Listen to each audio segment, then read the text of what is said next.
আমরা যখন এক্সাম দিতাম তখন দেখতাম নিলয় নয়ন আমরা মোটামুটি দ্বিতীয় তৃতীয় বা পঞ্চম চতুর্থ এভাবে হতাম, এগুলো আমাদেরকে অনেক হেল্প করছে। আমার বন্ধু নয়ন হচ্ছে ফাইন্যান্স ডিপার্টমেন্টে আছে, তারপর নীল হচ্ছে ব্যাংকিং ইন্স্যুরেন্স, এবং আসাদ হচ্ছে ওএসএল এ আছে। আমরা চারজন ফ্রেন্ড থেকে ভর্তি হয়েছিলাম। একসাথে ভর্তি ছিল, একসাথে চান্স পাইছো।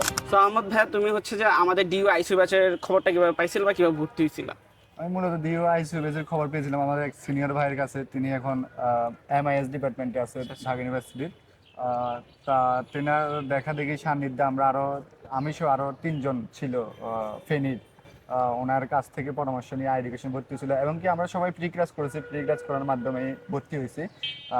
তা আমার বন্ধু নয়ন হচ্ছে ফাইন্যান্স ডিপার্টমেন্টে আছে, তারপর নীল হচ্ছে ব্যাংকিং ইন্স্যুরেন্স, এবং আসাদ হচ্ছে ওএসএল এ আছে। আমরা চারজন ফ্রেন্ড থেকে ভর্তি হয়েছিলাম, চারজন ওই চারজনে আলহামদুলিল্লাহ ঢাবিতে চান্স আচ্ছা, পেয়েছি। তাহলে তোমরা হচ্ছে যে ফেনীর চারজন গর্বিত সন্তান হচ্ছে কি আমাদের ডিইউ আইসিইউ ব্যাচ থেকে চান্স পেয়েছো, তাই না? একসাথে ভর্তি ছিল, একসাথে চান্স পেয়েছো।